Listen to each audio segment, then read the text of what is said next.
Alright, so new video. Okay, what do we have in this box? Well,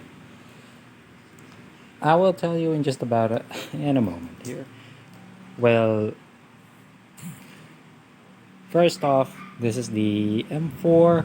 Last time you saw this one, it didn't had all of these, attached to it. So a couple days ago, I went out to my local airsoft shop and got me a few attachments here. I got myself a red dot. It is a Tosco 1x30 red dot sight. It's got a red dot and green dot settings on this sight. It is also adjustable for windage and elevation by these two knobs here. So okay, there's that.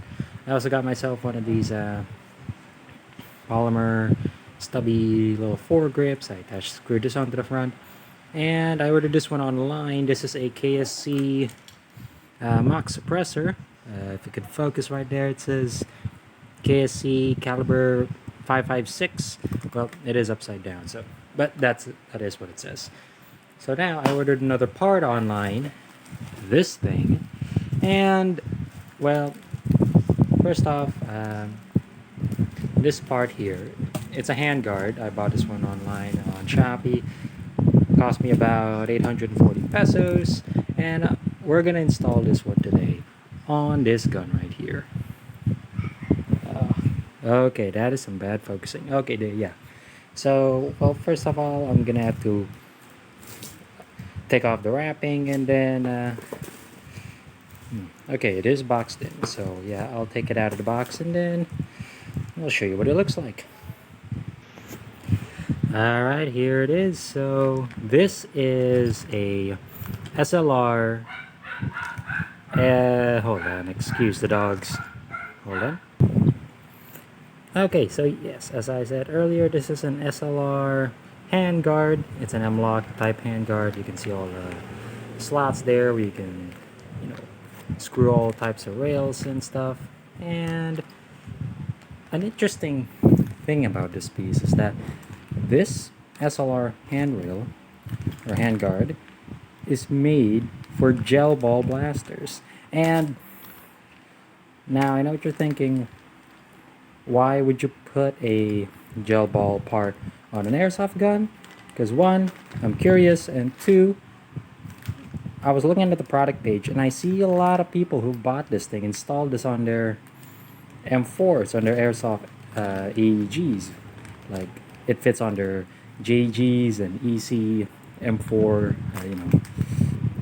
electric guns, and I got curious, so I figured I'd get one for this gun right here. And right off the bat, let me tell you, this thing is pretty rigid. Like, the quality of this one is looks pretty good. It flexes just a tiny bit, but not too not anything major here.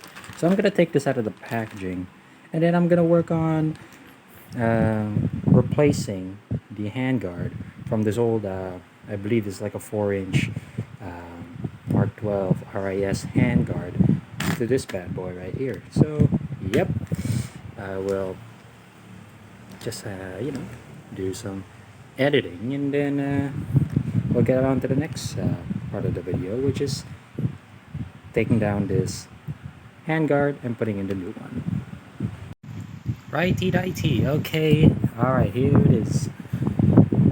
Today we are going to change the handguard from this old super short Mark 12 to this Mlok, or this SLR Mlok style handguard. This is a 10-inch. I bought this again from Shopee, so we're gonna go through the steps that I'm gonna be doing doing a handguard swap. So alright, well, first we need to just take a look at the gun. Of course, the mag is there's no mag on in the mag well. The gun's unsafe. Okay, so what we can do first is to where's my hammer? Alright, so I'll grab a hammer and I will take this screwdriver and knock this pin right here. So I can lift the upper receiver up and out.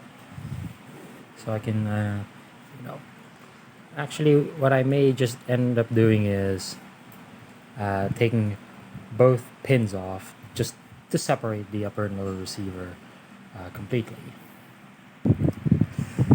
Alright, so the pins have been punched out. All I just have to do is take this off, grab the pins from underneath here, and there we go. I'll just put this on a tray, take it aside. Alright, then what I can do now is just grab this by the rear sight, pull up, nice, gently, there you go, lift up and out. And there's a BB in there for some reason. Okay, we can put this aside. Now we can focus on taking this one off. Now, an interesting thing about this JG Stubby Killer is that this entire handguard is threaded to a trunnion, which is right there. You can clearly see the the plastic, the polymer upper receiver, and the aluminum trunnion that's inside there. Yep, that's what holds the handguard in place, as well as this is where the inner barrel gets slotted into. So to remove the handguard here, this one here would have to be twisted counterclockwise. So twist it this way, and then this whole thing should just screw right off and screw off. All right. So yeah, that's what we're gonna do, and it's gonna be pretty simple. I'll just crack this one here. It is a little difficult because I'm holding the phone with one hand, and I can't work on the gun, especially with the threads here, with just one hand. So I'll just crack it, and then I'll show you once it's loose how easy it is to unscrew the handguard here. Okay, some slight correction. Earlier I said you have to screw this to the left. It's actually my mistake there. It's actually supposed to be screwed clockwise, or this way. So to the right. So by twisting this one clockwise, we are loosening that this rail here. You can see it's already twisting off.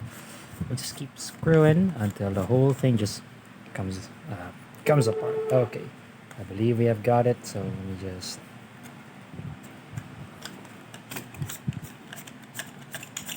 there it is, and gently slide it off the suppressor. All right, there we go. Now, next up is to remove the inner barrel nut. By removing the barrel nut, this will pretty much detach the outer barrel from the trunnion. And one more thing about this inner barrel nut is that I don't have an AR wrench to unscrew this thing. So I'm just gonna use a bit of ingenuity by putting using these two metal pegs and placing them in such a way that I could put a screwdriver through the two pins and just twist it off with leverage. And yeah, if you have an AR wrench, this is going to be very easy for you to actually remove. But because I don't have one, and I will definitely buy one soon, I'm going to use whatever tools I have here to take this inner barrel nut off. Alright, I've managed to pry this one off, and now it's twisting counterclockwise. So yes, to unscrew the inner barrel nut, you're going to need to twist this one, with an AR wrench, break it loose, and then just twist counterclockwise.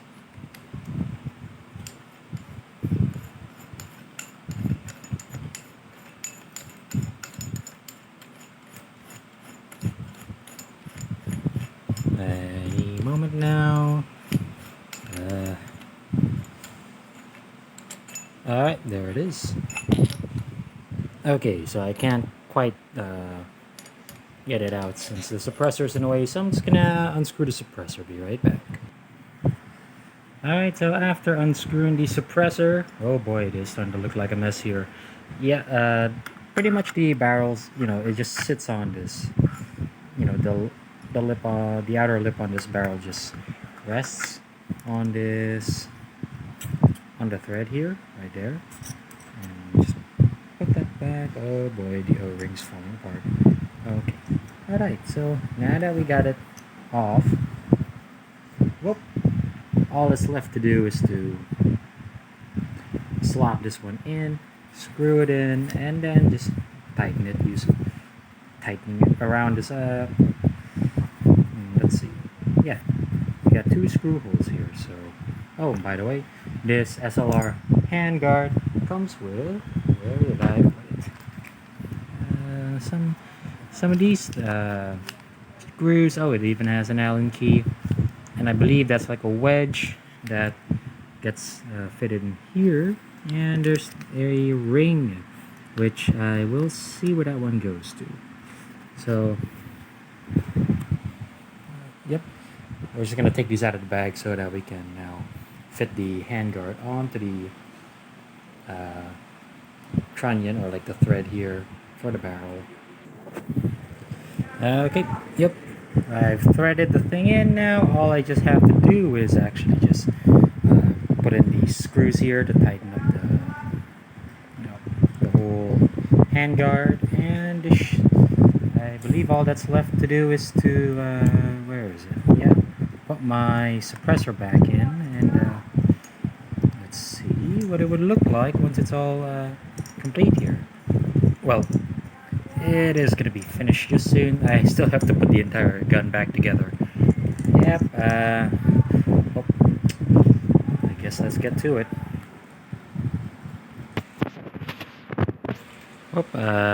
Got the suppressor on there. I guess all that's left is to just screw it in place, and yep. So we got some 2 screws here that requires this Allen key, and these locking pieces will be on the other side here. Yeah, this will be quick. Look at that. All right, nice and tight. You know, I really got to get this one screwed in there tightly. Of course, I don't want to overscrew it, since I believe these plates here are like just made out of plastic, and you don't want to strip the threads here, but it is important to get them nice and tight. So, yep, here we go. And I'm getting excited looking at this one already. So, I guess all we just have to do is put the gun back together, and let's see how it looks. Guys, I gotta say, this is the coolest looking thing I've installed on my gun so far. Well, the barrel could use a little bit more of an extension so that I can get, you know, the suppressor sticking out a bit more. But I do have a part that's on the way, and I will maybe do a video. I'm not too sure, but it's just a barrel splicer. It's just an extension that's going to be threaded on the main outer barrel. It's just so I can extend the suppressor here. But holy cow, look at that. I say, my hands are shaking. I say that this thing, this SLR, is pretty neat. And yeah, so far the quality is pretty good. There is a bit of a wobble here, but I can get that one fixed. So yeah, not bad at all. Well, hopefully once the part arrives, I would install that on here so I can get the suppressor sticking out a bit more. It'll look way better, because right now it looks really recessed deep within the handguard here. But yeah, aside from all that, looks pretty great. I'm quite happy with this one. So if you like this video here, go ahead and give that video a thumbs up. If you want to subscribe to the channel, feel free to do so. And yeah, I'll see you guys in the next video.